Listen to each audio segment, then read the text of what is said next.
Bienvenue à Rani. Niché dans un paysage champêtre, le village de Rani s'inscrit comme un des plus beaux villages de Wallonie. Son histoire remonte loin dans le temps, de sa dépendance à l'abbaye de Lobbes, à nos jours où le village garde son cœur historique. Allons à la rencontre de Nathalie Van den Driesch, qui a écrit un livre traçant l'histoire de Rani, mais aussi Philippe Pêtre, doyen de la Botte du Hainaut, et Cécile de Decker, fervente ranicole depuis sa naissance. Ils vont raconter l'histoire de Rani avec un grand H.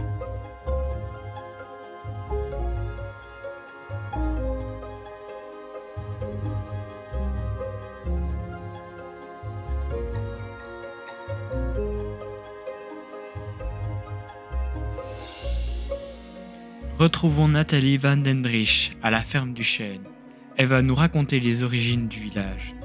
Donc, les origines du village, c'est que grâce à la découverte d'outils en silex, on peut supposer la présence d'hommes préhistoriques ici sur les terres de Rani.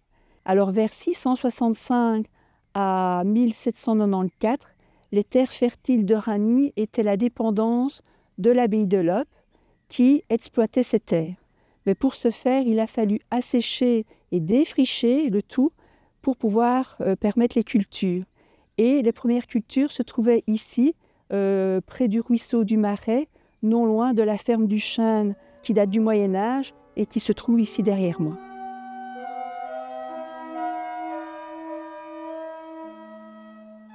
Nous sommes devant l'église de Rani.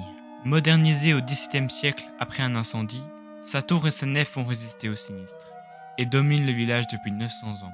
Écoutons Philippe Pêtre nous raconter son histoire. Après la christianisation de la région, principalement au 7e siècle, par les moines de l'abbaye de Lobbes, Rani aurait probablement été converti au christianisme.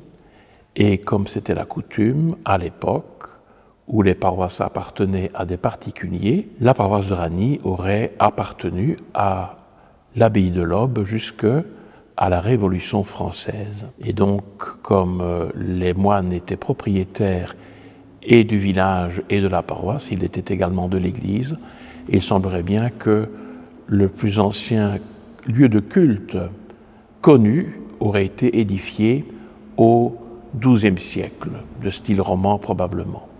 Alors on prétend que le chœur et le clocher seraient proches de cette date. L'église remonterait au début du XVIe siècle, suite à un incendie qui a provoqué la destruction du bâtiment, qui a été reconstruit en style gothique, comme on peut encore le voir aujourd'hui.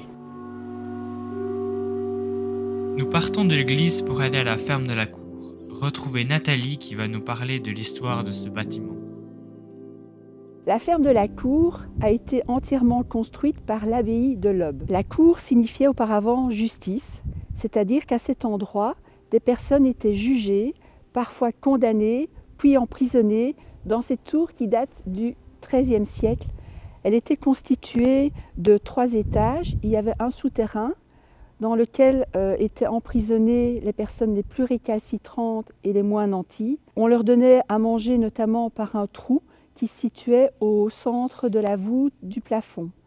Les 2 autres étages étaient constitués d'une seule pièce, appelée chambre du prisonnier, où logeait un seul prisonnier à la fois, qui pouvait bénéficier notamment d'un lit, d'un bureau, d'éclairage et de chauffage en hiver.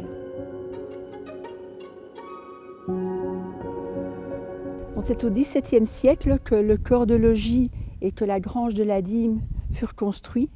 Cette grange permettait le stockage de l'impôt prélevé aux fermes avoisinantes ainsi qu'aux riverains. Cet impôt était un pourcentage en nature des récoltes faites.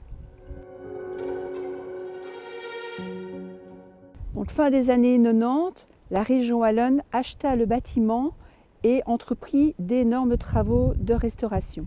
En septembre 2000, la distillerie de Biercé, qui fut fondée en 1946, se retrouva à l'étroit dans ces bâtiments de Biercé et est venue s'installer ici à Rani, dans la ferme de la cour. En juin 2019, la brasserie des légendes de Hatt a repris l'établissement ainsi que la grange des légendes. La distillerie de Biercé est l'unique distillerie de fruits en Belgique.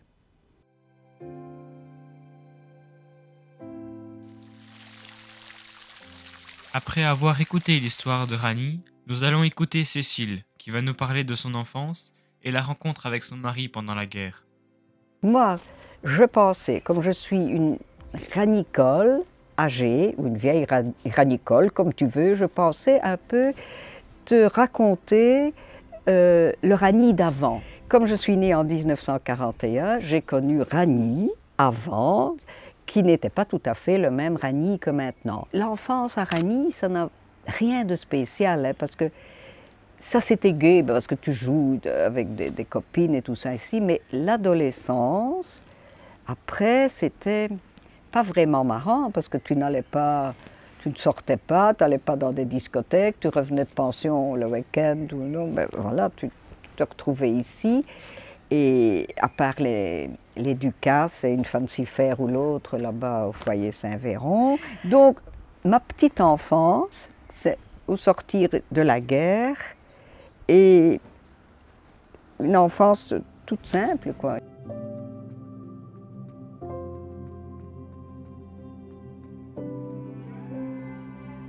Mon mari, qui était hollandais, était venu en 1945.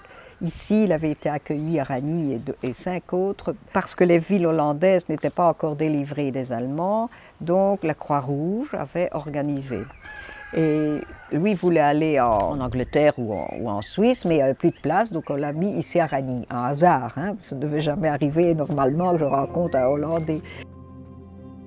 Vraiment, comment je vais dire, donc s'il n'y avait pas eu la Croix-Rouge, s'il n'y avait pas eu la guerre, bien, mon mari ne serait jamais venu à Rani, puisqu'il a été logé dans une famille là-bas, avec d'autres, à l'Airfosto, etc.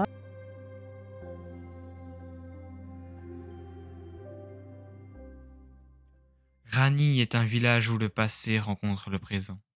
Au détour de son église, on peut admirer les traces d'un ancien temps. Chaque rue, chaque ruelle a une histoire à raconter. Alors regardons-les et allons nous balader.